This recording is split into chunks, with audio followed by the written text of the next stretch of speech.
provided we get the House back, and we will. So after we present him a budget and he is forced to sign a budget that defunds it, then 2 years later, we elect a great president, Lord willing. We finish taking back the Senate and gain more seats in the House, as I think we will. We can repeal it in 2012, well, 2013. That is the plan. And that. You might take the Senate too. Oh, that's right. Look, we might take the Senate too. This is not going to be, I'm telling you this now, this is going to be unlike anything you've ever seen before in your lifetime, what's coming in November. How bad that is, I don't know. Everybody has, look, we're all political consultants on the side, we think. And so we all are picking how many seats we're going to take back. It's going to be a lot. No matter what, it's going to be a lot, and it's going to be fantastic. Man? I was going to say, I heard Dick Morris tonight before I came here on Sean, and he said that you're all on the Republican side, limiting yourself by not thinking 80 seats altogether. Well, going forward, and then I think if you could get the House and the Senate, maybe think about impeachment. Mm-hmm. Well, I'll tell you this, man.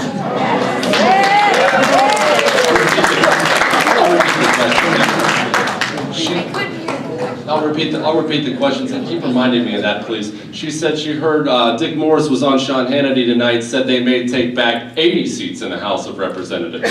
I'll tell you this, people said I was crazy over a year ago when I called 67. It was just a number I called, I pulled it out of the sky, I'm not Karl Rove, that's what I called. Now, people are laughing at me saying that's not enough. So it's going our way. And then look, we don't know how much worse the economy is going to get before November. Lord willing it doesn't. We can't afford to lose any more jobs. But when you have these policies of tax and spend and punish employers, that just breeds unemployment. It breeds a recession, a prolonged, painful recession. So don't rule anything out right now. Sir? Jess, are you going to sign on to some Republican thing like the 94 deal where you're going to get the size of government down like Newt Gingrich did back in 94? I mean, I've heard some stuff about taking the budget back to 2006 or 2008, whatever. But I see the biggest problem that the American people are concerned with. There's a lot of little ancillary problems, but the big thing is spending. We've got to get the size of this government down. Lower the spending, and the taxes, revenues will go up, and the economy will rebound. I agree. The government spending is first and foremost right now, because when we're this far in debt, you just simply don't have enough wiggle room to do things with the economy that you need to do. You ask if we're going to sign on to a contract for America. You should know another contract for America is coming out at the end of this month. The Republicans are putting it out. I'll tell you this. You can probably just pencil my signature in on that right now, but I can't tell you I'm going to sign on to anything until I read it.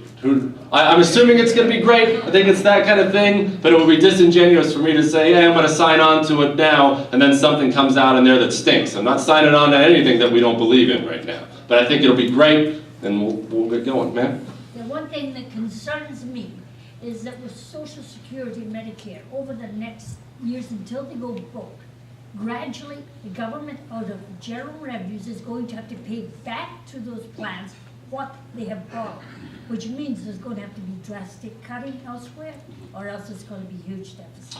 The good news in that, ma'am, she talked about Medicare and Social Security and the fact that the government has borrowed so much from those programs that now they have to pay so much back that it's either going to create deficits or there's going to have to be massive cutting elsewhere. There's great news there. There's great room for massive cutting. When they pass a budget that is half debt, there's great room for massive cutting. And can we talk about that for a second? Can you imagine if your income in your home was $50,000 a year and you budgeted the next year to spend $100? Those are the people we elect. They budget to spend double what they bring in. Is there any end to the shameful irresponsibility of what we sent to Washington, D.C.? And these are people with Ivy League degrees. Does not speak highly of the Ivy League, I have to tell you. They haven't even learned to tie their shoes. Sir?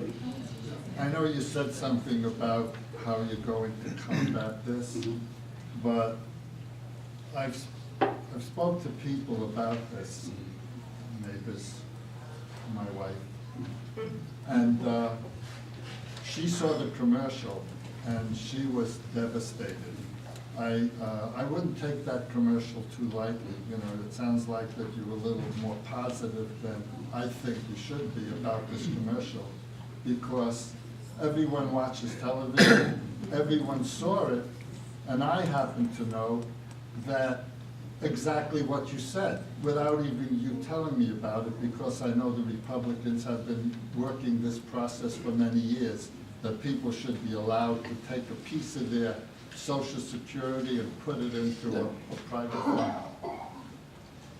What I'd like to know, and this might be a big secret that you don't want to talk about, but I think that you should put every effort you possibly can to refute this, whether it's a full-page ad in Star or it's a big blast on TV, because the longer you let this sit in the minds of the people who, especially independents, who may want to vote for you, when they see this, just like the lady mentioned, there goes your votes.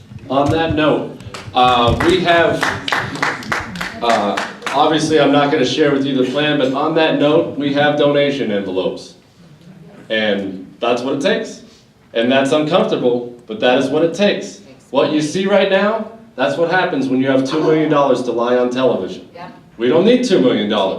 We don't need $2 million. We don't need extra political strategists. We don't need anything. We need money. Period. That is what we need to get on the air. One simple ad, not saying what it's going to be, one simple ad refutes it. If you're upset about Gabrielle Giffords' lies about Social Security, write a check. And I know that's harsh and that's very forward, but that is the reality of life. We have a general election in 7 weeks, early ballots go out in 3. If you're concerned about getting the message out more, we need a check. That's what we need. Money buys TV, TV wins elections. That is the truth. And then you have to get on Sean Hannity's too. Yes, ma'am, we'll get on Sean Hannity's. Yes, You're on Hewitt's today. yes ma'am. Sir? I have a quick question for you. I hadn't heard this before, that you were not a big fan of a balanced budget amendment. And I thought I was rather astute, and I hadn't heard your position before. Could you explain that? Sure. It's something that's not getting a lot of... Sure. He asked about my position on a balanced budget amendment. You'll hear this a lot. It's in my mind, it's a political gimmick, a balanced budget amendment. You know what a balanced budget amendment means? What do these politicians do when they need to balance the budget every year? They raise your taxes. They never cut their spending, and that's what a balanced budget amendment would do. They wouldn't cut a single spending program. They would continue to spend you into oblivion, and then they'd get to look at the American people under the protection of the law the next year and say, hey, got to tax you at 85%, pass the balanced budget amendment. That means your taxes go up. If they ever realize balancing the budget starts with taxation, not spending, I would support it. What I support is what Milton Friedman supported. Milton Friedman, as many of you know, was a big economic advisor to Ronald Reagan, Nobel Prize winner on it, knew a thing or two about economics. An amendment that limits the percentage of government spending to GDP, because it's the spending that's the problem. Call it 17, call it 19, call it 20. The government is only allowed to spend a certain percentage of the gross domestic product and no more. That's the amendment we need to pass. This balanced budget amendment, because it's called a balanced budget amendment, people think it means a balanced budget. It means incredibly high taxes is what it means. And that's what we can't afford. That's my position on it. That clarified, sir? Absolutely. I just hadn't heard that before. So Yes, I like sir. that. Yeah, I like that too. Could you talk a little bit about your views on illegal aliens? Sure.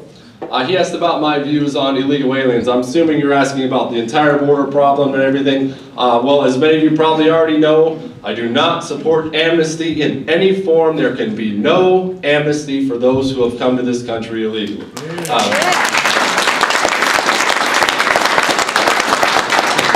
We know how to solve the border problem. The problem is we have politicians like Gabrielle Giffords in Washington, D.C. who've done nothing about it. And they talk tough now that it's election year, but they continue to do nothing about it. They secure borders all over the world. We live in the wealthiest, most technologically advanced country in the world, and our politicians pretend like they can't solve the problem. It's an embarrassment. Build the double-layer border fence. They built it in San Diego. Violent crime dropped by 54% when they built it. build a double layer border fence, put the border patrol on the border, enforce our employer sanctioned laws. That means ear